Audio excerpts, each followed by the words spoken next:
வணக்கம். இலங்கையின் இன்றைய தலைப்புச் செய்திகள். மகர சிறைச்சாலையில் திடீர் மோதல், தீ வைப்பு மற்றும் துப்பாக்கிச்சூடு, ஒருவர் உயிரிழப்பு, 6 பேர் காயம், சுற்று வட்டாரங்களில் ஊரடங்கு சட்டம் அமல்.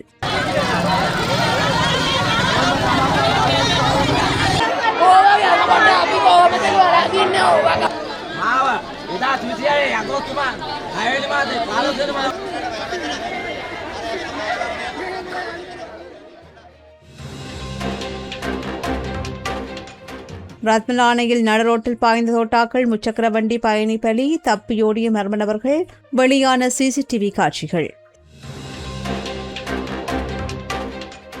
சீரற்ற காலநிலையால் விபத்திற்குள்ளான மீனவர்களை மீட்க கடற்படை, விமானப்படை கூட்டு நடவடிக்கை, தேடுதல் பணிகளை தீவிரப்படுத்த பிரதி அமைச்சர் உத்தரவு.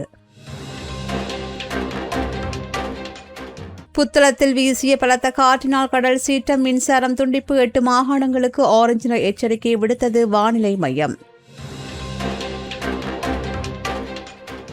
பிரதி அமைச்சர் சதுரங்க அபேசிங்க போல் ஆள் மாறாட்டம் செய்து பண மோசடி, எச்சரிக்கையுடன் இருக்குமாறு பொதுமக்களுக்கு அவசர கோரிக்கை. நீதிமன்றங்களின் சுயாதீனமான செயற்பாடு வரவேற்பிற்குரியது, இரா சாணக்கிய கருத்து. சாய்ந்தமருது உணவகத்தில் பாரிய தீ விபத்து, தீயை கட்டுப்படுத்த போராடிய மக்கள், தீயணைப்பு பிரிவின் மந்த நிலையால் வர்த்தகர்கள் கொந்தளிப்பு. பலாலி ராஜராஜேஸ்வரி அம்மன் வீதி மீண்டும் பூட்டு, 1 மாதத்திற்குள் நிரந்தரமாக திறக்க நடவடிக்கை என்று MP இளங்குமரன் உறுதி.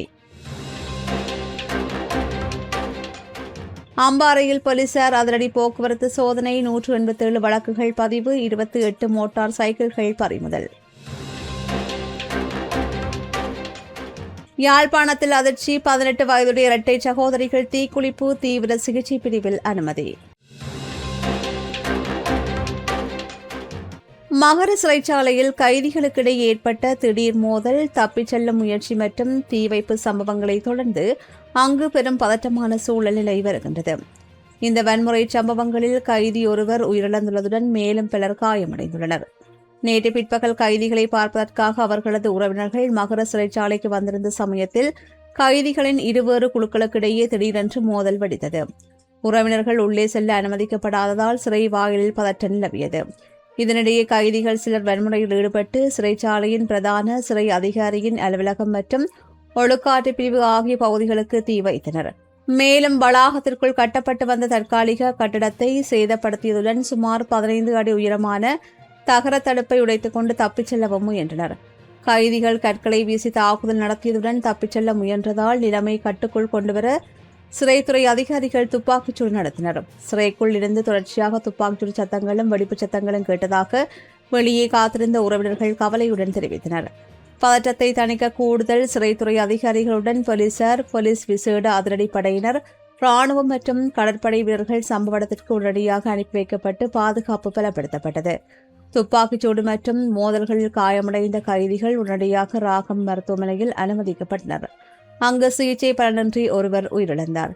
மேலும் 6 பேர் படுகாயமடைந்து தீவிர சிகிச்சை பிரிவில் அனுமதிக்கப்பட்டுள்ளார். மகர சிறை வளாகத்தை சுற்றியுள்ள 3 கிராம அலுவலர் கோட்டங்களில் மறு அறிவிப்பு வரும் வரையில் உடனடி ஊரடங்கு உத்தரவும் பிறப்பிக்கப்பட்டுள்ளதாக காவல்துறை செய்தி தொடர்பாளர் FU போட்லர் தெரிவித்தார். பாதிக்கப்பட்ட பகுதிகளுக்கு பொதுமக்கள் செல்வதை தவிர்க்குமாறும் கட்டுப்பாடுகளை முழுமையாக கடைபிடிக்குமாறும் அதிகாரிகள் அறிவுறுத்தியுள்ளனர். கைதிகளின் உறவினர்கள் தங்கள் அன்புக்குரியவர்கள் நிலைமை குறித்து தெரிந்து கொள்ள சிறை வாயிலும் ராகம் மருத்துவமனையிலும் பெருந்திரளாக கூடியுள்ளமையும் குறிப்பிடத்தக்கது. தீப்பரவலை கட்டுப்படுத்தும் பணிகள் தீவிரமாக இடம்பெற்று வரும் நிலையில் நிலைமையை முழுமையாக தனது கட்டுப்பாட்டுக்குள் கொண்டுவர பாதுகாப்பு தரப்பினர் தீவிர நடவடிக்கைகளை மேற்கொண்டு வருகின்றனர்.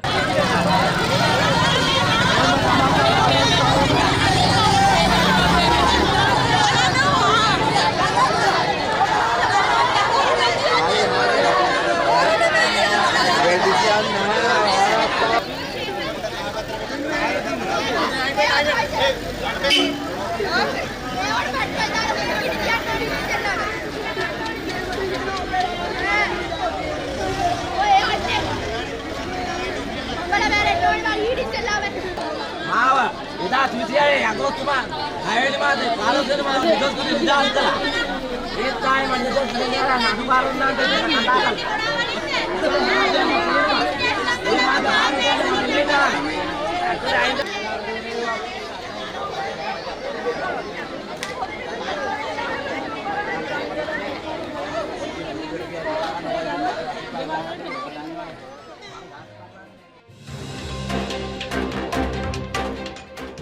ரத்லானை கந்தவல வீதியில் இடம்பெற்ற கொடூர துப்பாக்கிச்சூட்டு சம்பவத்தில் முச்சக்கர வண்டியில் பயணித்த நபர் ஒருவர் படுகாயமடைந்து சிகிச்சை பலனின்றி உயிரிழந்துள்ளார்.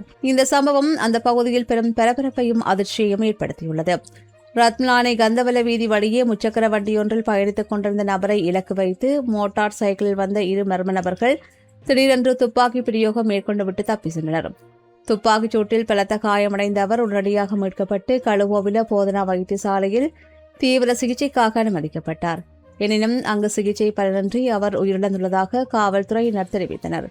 இந்த திடுக்கிடும் சம்பவம் தொடர்பாக அந்த பகுதியில் இருந்த சிசிடிவி கேமராவில் பதிவான அதிர்ச்சிகரமான காட்சிகள் தற்போது வெளியாகியுள்ளன.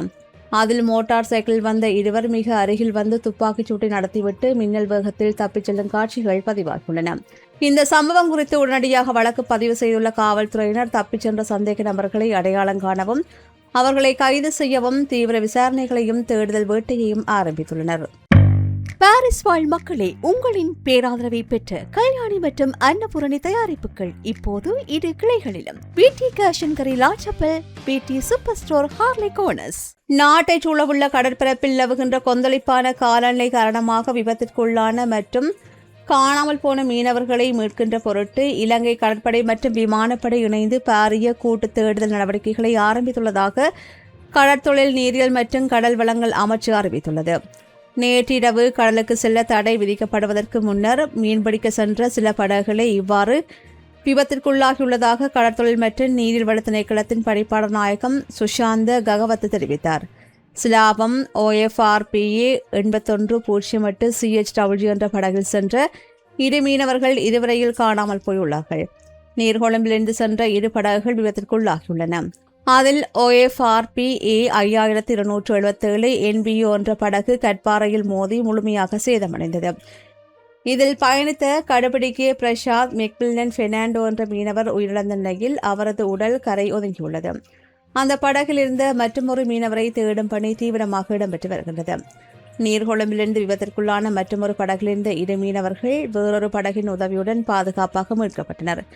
இந்த அனர்த்தநிலைமை குறித்து கவனம் செலுத்திய கடற்தொழில் நீரியல் மற்றும் கடல் வளங்கள் பிரதியமைச்சர் ரட்னகமகே தேடுதல் மற்றும் மீட்பு நடவடிக்கைகளை உடனடியாக தீவிரப்படுத்துமாறு பாதுகாப்பு பிரிவினருக்கும் அதிகாரிகளுக்கும் அறிவுறுத்தல் வழங்கியுள்ளார். இதனைத் தொடர்ந்து இலங்கை விமானப்படையின் விசேட கண்காணிப்பு விமானமும் கடற்படை கப்பல்களும் மீட்பு பணிகளில் ஈடுபடுத்தப்பட்டுள்ளமை குறிப்பிடத்தக்கது. அத்துடன் அந்த பகுதி உள்ளூர் மீனவர்களும் தமது படகுகள் மூலம் தேடுதல் நடவடிக்கையில் ஈடுபட்டு வருகின்றமை குறிப்பிடத்தக்கது. நாட்டில் தற்போது கடுமையாக வீசி வருகின்ற தென்மேற்கு காற்றின் காரணமாக புத்தளம் உடப்பு பிரதேச பகுதியில் கடலின் சீற்றம் கணிசமாக அதிகரித்துள்ளது. இதனிடையே நாட்டின் பல பகுதிகளில் மணிக்கு 50 கிலோமீட்டர் வேகத்தில் பலத்த காற்று வீசக்கூடும் என்று எச்சரித்து வானிலை ஆய்வு மையம் ஆரஞ்சு நிற எச்சரிக்கையை விடுத்துள்ளது.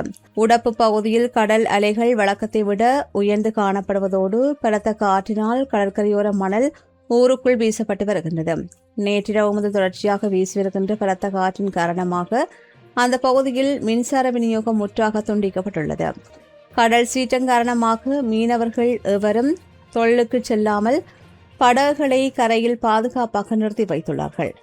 தீவிரமடைந்துள்ள தென்மேற்கு பருவமழை காரணமாக வடக்கு வடமத்திய வடமேற்கு சப்ரஹுவா மற்றும் மத்திய மாகாணங்கள் அத்துடன் மொராகல ஹம்பாந்தோட்டை மற்றும் திருவோணமலை ஆகிய மாவட்டங்களில் அவ்வப்போது மணிக்கு 40 முதல் 50 கிலோமீட்டர் வேகத்தில் பலத்த காற்று வீசக்கூடும் என்று இயற்கை பேரிடர் முன்னெச்சரிக்கை மையம் தெரிவித்துள்ளது. இந்த அவசர எச்சரிக்கையானது இன்று காலை 11:30 மணி வரையில் செல்லுபடியாகும் என்றும் அறிவிக்கப்பட்டுள்ளது. பலத்த காற்றின் காரணமாக வீடுகளின் கூரைகள் சேதமடைதல், மரங்கள் முறிதல் மற்றும் மின்சார கம்பிகள் அறுந்து விழுவதால் ஆபத்துகள் ஏற்பட வாய்ப்புள்ளதால் பொதுமக்கள் மிகுந்த விழிப்புடன் இருக்குமாறு கேட்டுக் கொள்ளப்படுகின்றார்கள்.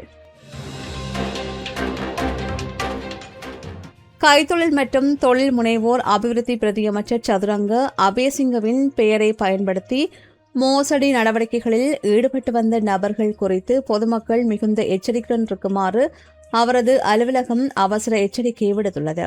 பிரதியமைச்சர் சதுரங்க அபேசிங்க போல் ஆள் மாறாட்டம் செய்து தொலைபேசி அழைப்புகளை மேற்கொண்டு சிலர் பணம் கோரி வருவதாகவும் மேலும் பல சட்டவிரோத மோசடி நடவடிக்கைகளில் ஈடுபட்டு வருவதாகவும் தொடர்ந்தும் புகார்கள் கிடைத்துள்ளதாகவும் தெரிவிக்கப்பட்டுள்ளது. இது தொடர்பில் கருத்து தெரிவித்துள்ள பிரதியமைச்சரின் அலுவலகம் இவ்வாறான போலி அழைப்புகளை நம்பி பொதுமக்கள் யாரும் பணம், தனிப்பட்ட தகவல்கள் அல்லது முக்கியமான ஆவணங்கள் எதையும் வழங்க வேண்டாம் என்று கேட்டுக்கொண்டுள்ளது. பிரதி அமைச்சரின் பெயரிலோ அல்லது அவரது அலுவலக பெயரிலோ சந்தேகத்திற்குமான தொலைபேசி அழைப்புகள் அல்லது குறுஞ்செய்திகள் வந்தால் உடனடியாக அருகிலுள்ள காவல் நிலையத்திற்கோ அல்லது சம்பந்தப்பட்ட அதிகாரிகளுக்கோ தகவல் தெரிவிக்குமாறு பொதுமக்கள் அறிவுறுத்தப்படுகின்றார்கள். கடந்த காலங்களைப் போல் அல்லாமல் தற்போதைய சூழலில் பதவி நிலைகளை பாராமல் நீதிமன்றங்கள் சுயாதீனமாக செயல்பட்டு தீர்ப்புகளை வழங்கி வருவது வரவேற்புக்குரியது என்று மட்டக்களப்பு மாவட்ட இலங்கை தமிழரசுக் கட்சியின் பாராளுமன்ற உறுப்பினர் இரா சாணக்கியன் தெரிவித்துள்ளார். களவாஞ்சிக்குடியில் அமைந்துள்ள தனது அலுவலகத்தில் இடம்பெற்ற ஊடகவியலாளர் சந்திப்பில் அவர் இதனை தெரிவித்தார்.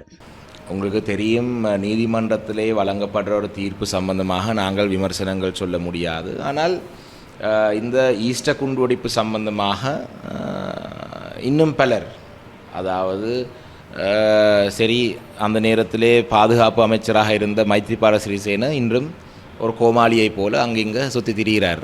அறிக்கைகள் கொடுக்கறதும் பாட்டு படிக்கிறதும் நீங்கள் பார்த்துருப்பீங்க காணொலியிலே. அவர் தான் அந்த நேரத்திலே பாதுகாப்பு அமைச்சராக இருந்தவர், இராணுவத்துக்கு அனைவருக்கும் பொறுப்பாக இருந்தவர் அவர்தான். அந்த நேரத்திலே பிரதமராக இருந்தவர் இருக்கின்றார் ரணில் விக்ரமசிங்க அவர்கள். அதே போல தான் பரவலாக குற்றச்சாட்டுகள் முன்வைக்கப்பட்டும் கோட்டாபய ராஜபக்ஷ அவர்கள் இந்த தாக்குதலால் அவருக்கு பெனிஃபிட் கிடைச்சது, அதாவது இந்த தாக்குதலினூடாக அவர் லாபம் அடைந்தார் என்று சொல்லப்படுகின்றது. இது சம்பந்தமாக தற்பொழுது சிறையிலே புள்ளியானவர்கள் இருக்கின்றார்கள். நான் நினைக்கின்றேன் இந்த இவர்களுக்கு எதிரான வழக்குகளுடைய தீர்ப்புகளும் வந்த பிறகுதான் இந்த ஈஸ்டர் குண்டுவெடிப்பு சம்பந்தமான முழுமையான ஒரு பார்வையை நாங்கள் பார்க்க முடியும். ஆனால் கடந்த காலத்திலே இல்லாதவாறு தற்பொழுது பதவி நிலைகளை பாராமல் நீதிமன்றங்களூடாக பல தீர்ப்புகள் வருதுன்றதை எங்களுக்கு பார்க்கறதுக்கு தெரிகின்றது. நீதிமன்றங்கள் சுவாதீனமாக தீர்ப்புகளை வழங்குகின்றது என்று நாங்கள் ஏற்றுக்கொள்கிறோம்.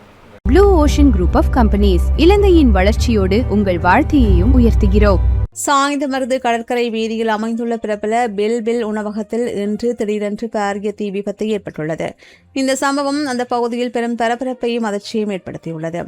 உணவகத்தில் தீப்பற்றி எரிய தொடங்கியதை அடுத்து சம்பவ இடத்திற்கு விரைந்து வந்த பொதுமக்கள், சாய்ந்தமருது ஜனாசா நலன்புரி மக்கள் பேரவையின் களப்பணியாளர்கள் மற்றும் போலீசார் இணைந்து தீயை கட்டுப்பாட்டுக்குள் கொண்டுவரும் பணிகளில் தீவிரமாக ஈடுபட்டனர். இந்த தீ விபத்திற்கான பின்னணி காரணம் மற்றும் இதனால் ஏற்பட்ட சொத்து சேத விவரங்கள் குறித்த தகவல்கள் இதுவரையில் அதிகாரப்பூர்வமாக வெளியாகவில்லை. தீ விபத்து ஏற்பட்டு உணவகம் முழுமையாக எரிந்து சாம்பலான பின்னரே கல்முனை மாநகர சபையின் தீயணைப்பு வாகனங்கள் சம்பவ இடத்திற்கு வந்து சேர்ந்ததாக அந்த பகுதி மக்கள் மற்றும் வர்த்தகர்கள் கடும் குற்றம் சுமத்துகின்றனர். கல்முனை மாநகர சபையின் தீயணைப்பு பிரிவினரின் இதுபோன்ற மந்தமான செயற்பாடுகளுக்கு தாமதமான வருகையும் தொடர்கதையாகி வருவதாக மக்கள் வேதனையுடன் தெரிவிக்கின்றனர். ராணுவ உயர் பாதுகாப்பு வலயத்தில் உள்ள பலாலி ராஜராஜேஸ்வரி அம்மன் கோவிலுக்கு செல்லும் நிரந்தர வீதி வருடாந்த திருவிழா முடிவடைந்ததை தொடர்ந்து நேற்று மீண்டும் மூடப்பட்டது. கடந்த ஆண்டு ஆலய பகுதி விடுவிக்கப்பட்ட போதிலும் பக்தர்கள் தனியார் காணிகள் ஊடாக தற்காலிக பாதை ஊடாக சென்று வந்தனர். எனினும் காணி உரிமையாளர்கள் வேலிகளை அமைத்ததால் பக்தர்கள் ஆலயத்திற்கு செல்ல முடியாத நிலை ஏற்பட்டது. இதனைத் தொடர்ந்து ஆலய நிர்வாகத்தினர் இராணுவத்தினரிடம் கோரிக்கை விடுத்தனர். அதன் பேரில் திருவிழா காலத்திற்காக அடையாள அட்டையை பதிவு செய்கின்ற நிபந்தனையுடன் நிரந்தர பாதை தற்காலிகமாக திறக்கப்பட்டிருந்தது. இந்நிலையில் நேற்று முன்தினம் திருவிழா நிறைவடைந்ததால் நேற்றைய தினம் அந்த பாதை மீண்டும் மூடப்பட்டது. இது தொடர்பாக விளக்கமளித்த பாராளுமன்ற உறுப்பினர் இளங்குமரன், மக்களின் கோரிக்கைக்கு அமைவாக திருவிழாவுக்காக பாதை தற்காலிகமாக திறக்கப்பட்டது. குறித்த வீதியை நிரந்தரமாக திறந்து வைப்பதற்கான பேச்சுவார்த்தை மற்றும் நடவடிக்கைகள் தீவிரமாக முன்னெடுக்கப்பட்டு வருகின்றன. இன்னும் ஒரு மாதத்திற்குள் அந்த வீதி நிரந்தரமாக திறக்கப்படும் என்று குறிப்பிட்டார். ராயல்டி என்ஜினியரிங் வழங்கும் நவீன அடுக்குமாடி குடியிருப்புகள் இப்போது விற்பனைக்கு. Colombo 6 Wellawatte bus line hall ரோட்டுக்கு மிக அருகாமையில். அம்பாறை மாவட்ட நிந்தவூர் மற்றும் அக்கரைப்பற்று போலீஸ் பிரிவுக்குட்பட்ட பகுதிகளில் நேற்று மாலை மற்றும் இரவில் மேற்கொள்ளப்பட்ட விசேட போக்குவரத்து சட்ட அமுலாக்க நடவடிக்கையின் போது 187 வழக்குகள் பதிவு செய்யப்பட்டதுடன் 28 மோட்டார் சைக்கிள்கள் போலீசாரால் பறிமுதல் செய்யப்பட்டன. அம்பாறை மாவட்ட பிரதி போலீஸ் மா அதிபர் சுஜித் வெதமுல்லவின் வழிகாட்டலில் இந்த நடவடிக்கைகள் முன்னெடுக்கப்பட்டன. நிந்தவூர் பகுதியில் வீதிகளில் ஆபத்தான முறையில் மோட்டார் சைக்கிள் பந்தயங்களில் ஈடுபட்ட இளைஞர்களை இலக்கு வைத்து நிந்தவூர் போலீஸ் நிலைய பொறுப்பதிகாரி அதிரடி சோதனையை நடத்தினார். சட்டவிரோதமாக உருமாற்றம் செய்யப்பட்ட 5 மோட்டார் சைக்கிள்கள் இதன்போது பறிமுதல் செய்யப்பட்டன. ஒரே மோட்டார் சைக்கிளில் 3 பயணித்தமை, தலைக்கவசம் மற்றும் ஓட்டுநர் உரிமமின்றி வாகனம் செலுத்தியமை, இலக்கத்தகடுகளின்றி பயணித்தமை மற்றும் போலீசாரின் கட்டளையை மீறி தப்பிக்க முயன்றமை போன்ற குற்றச்சாட்டுகளின் கீழ் சட்ட நடவடிக்கை எடுக்கப்பட்டது. கைதான மோட்டார் சைக்கிள்களின் உரிமையாளர்களுக்கு எதிராக நீதிமன்றத்தில் வழக்கு தொடரப்படும் என்று போலீசார் தெரிவித்தனர். இதேவேளை அக்கரைப்பற்று போலீஸ் பிரிவில் மாலை 5 மணி முதல் இரவு 8 மணி வரையில் 3 மணித்தியாலங்கள் போக்குவரத்து சட்டத்தை வலுப்படுத்த விசேட பணி முன்னெடுக்கப்பட்டது. இதில் 9 போலீஸ் நிலையங்களைச் சேர்ந்த 82 போக்குவரத்து போலீஸ் உத்தியோகத்தர்கள் ஈடுபடுத்தப்பட்டமை குறிப்பிடத்தக்கது. சுன்னாகம் போலீஸ் பிரிவுக்குட்பட்ட புன்னாலை கட்டவன் பகுதியில் 18 வயதுடைய இரட்டை சகோதரிகள் இருவர் தமக்கு தாமே தீமூட்டி தற்கொலை முயற்சியில் ஈடுபட்ட சம்பவம் அந்த பகுதியில் பெரும் அதிர்ச்சியும் சோகத்தையும் ஏற்படுத்தியுள்ளது. நேற்று இடம்பெற்ற இந்த சம்பவத்தில் கடுமையான தீக்காயங்களுக்கு உள்ளான சகோதரிகள் இருவரும் உடனடியாக மீட்கப்பட்டு சிகிச்சைக்காக யாழ்ப்பாணம் போதனா வைத்தியசாலையின் அவசர சிகிச்சை பிரிவில் அனுமதிக்கப்பட்டார்கள். அங்கு அவர்களுக்கு தீவிர சிகிச்சை அளிக்கப்பட்டு வருகின்றது. தமக்கு வாழ்வதற்கு விருப்பமில்லாத காரணத்தினாலேயே இந்த முடிவை எடுத்ததாக பாதிக்கப்பட்ட சகோதரிகள் வாக்குமூலம் வழங்கியுள்ளதாகவே தகவல்கள் கூறுகின்றன. இத்துடன் இலங்கையின் இன்றைய தலைப்புச் செய்திகள் நிறைவு பெறுகின்றன.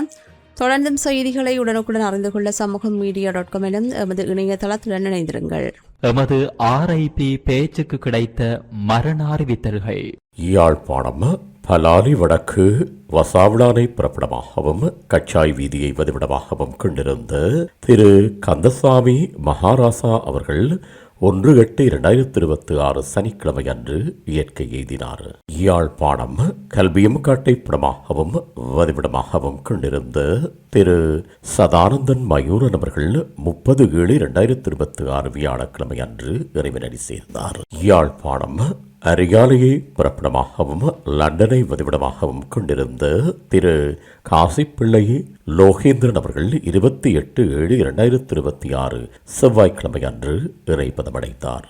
யாழ்ப்பாணம் அச்சுவேலி தம்பாலையை புறப்படமாகவும் வதிவிடமாகவும் கொண்டிருந்த திரு மயில்வாகனம் தில்லை நாராயணன் அவர்கள் 30/7/2026 வியாழக்கிழமை அன்று காலமானார்.